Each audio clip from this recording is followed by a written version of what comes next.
उत्तर प्रदेश की 10 विधानसभा सीटों पर होने वाले उपचुनाव बेहद खास है।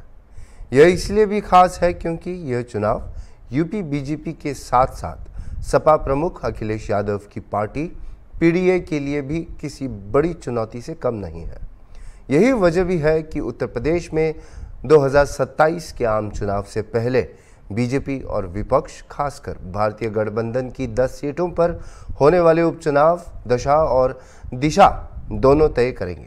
हॉर्नबिल टीवी से खास बातचीत करते हुए चुनाव विश्लेषक और वरिष्ठ पत्रकार मनोज मिश्रा ने यह भी बताया कि उपचुनाव सरकार और विपक्ष के लिए कितनी बड़ी चुनौती है। आप भी सुनिए। इसका रिजल्ट क्या रहा ये किसी से छिपा नहीं, लेकिन अब सारा फोकस भारतीय जनता पार्टी का है। जो बाई इलेक्शन है, 10 सीटों पर जो चुनाव होना है उसको लेकर भारतीय जनता पार्टी का जो नेतृत्व है उसको लेकर तैयारियां जोरों पर है। हालांकि कितना चैलेंज है 10 सीटों पर जो बाई इलेक्शन होने जा रहा है, हम इस मुद्दे पर बात करेंगे सीनियर जर्नलिस्ट मनोज मिश्रा जी और चुनाव विश्लेषक भी हैं। सर, आपने जिस तरह से 2024 का चुनाव हुआ था, आपने सटीक आकलन बताया था कि इतना इतना आया। अब चूंकि उस तरह से तो रिजल्ट नहीं आया जिस तरह से भारतीय जनता पार्टी दावा कर रही थी कि 80 सीट जीतने का, उससे विपरीत रहा। अब उसके सामने चुनौती है 10 सीटों की जो बाई इलेक्शन है। कितना चैलेंज रहेगा मुख्यमंत्री योगी आदित्यनाथ के लिए, कितना रहेगा यूपी भाजपा के लिए?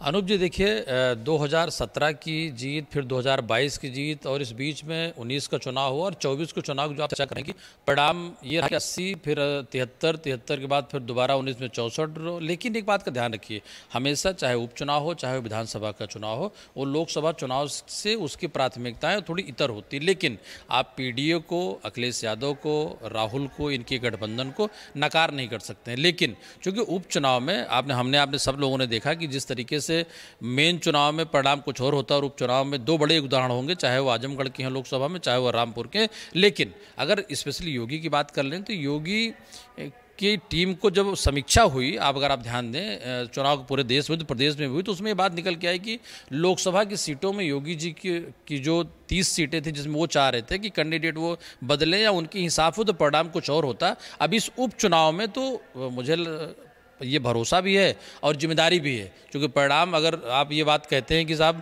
ताली अगर शीर्ष नेतृत्व को है तो फिर गाली या दूसरे शब्द भी उन्हीं को होता है। यो चुनौतियां हैं, लेकिन मुझे लगता है कि योगी जी इस चुनाव में उनको भी, चूँकि आप खबरों की बात कर लें तो जो खबरें विगत परिणाम आने के बाद लगातार विवादों में, चाहे वो डिप्टी सीएम्स को लेके हो, चाहे वो आप इस बात को नहीं भूल सकते कि सरकार से बड़ा संगठन, इन सारी बातों के बावजूद मुख्यमंत्री योगी आदित्यनाथ की चुनौती बढ़ जाती है कि वो ज़्यादा से ज़्यादा 10 में से 8, 10 में से 9, 10 में से 7 सीटें जीते।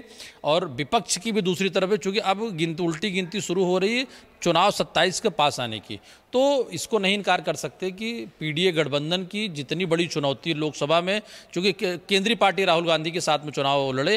क्या मानते हैं कि मतलब पीडीए के लिए भी चैलेंज रहेगा और भाजपा के लिए भी चैलेंज रहेगा जो बाई इलेक्शन है, क्योंकि ये सेमीफाइनल कहा जा सकता है 2027 के चुनाव से पहले?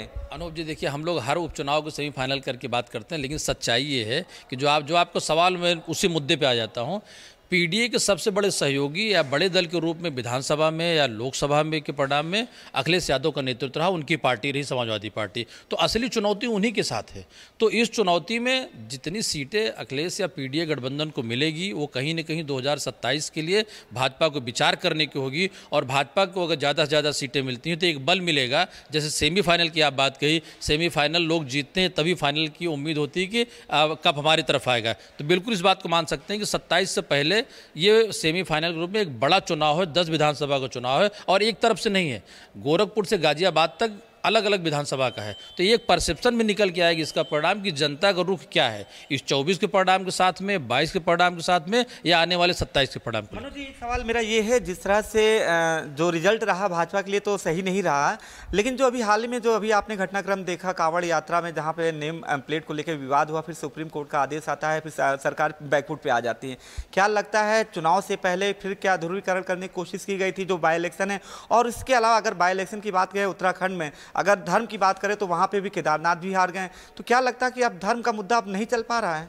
देखिए अनूप जी, एक बात का ध्यान रखिए कि धर्म के साथ साथ मैं 30 साल पीछे जाऊंगा, मंडल कमंडल का मुद्दे पर 2024 के चुनाव से बहुत ऐसी सारी सीटें थी जो भारतीय जनता पार्टी लूज की, जिसमें आपने अयोध्या का जिक्र किया, या तुरंत में आप उत्तराखंड में आपने कहा कि बद्रीनाथ की। देखिए, ये बहुत बड़ी बात है कि मंदिर मतलब ये कहिए कि 400 सालों का सपना था, उसके बनने के बाद अगर अयोध्या में भाजपा हारती तो विचार करना चाहिए। और इस विचार में जो चीज़ें निकल के आई हैं वो गठबंधन नहीं बल्कि कार्यकर्ताओं की नाराजगी।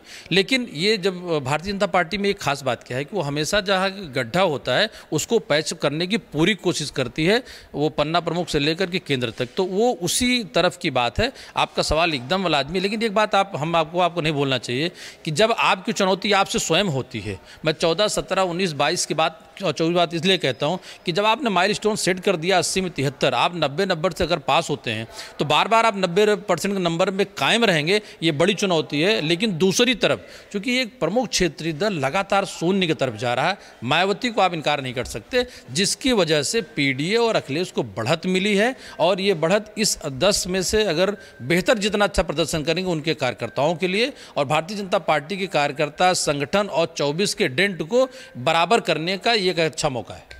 देखिए, आप मनोज मिश्रा जी हैं जिन्होंने साफ कहा कि चैलेंज ना सिर्फ भारतीय जनता पार्टी के लिए है बाई इलेक्शन, बल्कि पीडीए के लिए है, क्योंकि जो 2027 की रूपरेखा है वो बाई इलेक्शन ये जो होने वाला है 10 सीटें हैं वही तय करेगा कि 2027 में यूपी में किसकी सरकार बनेगी।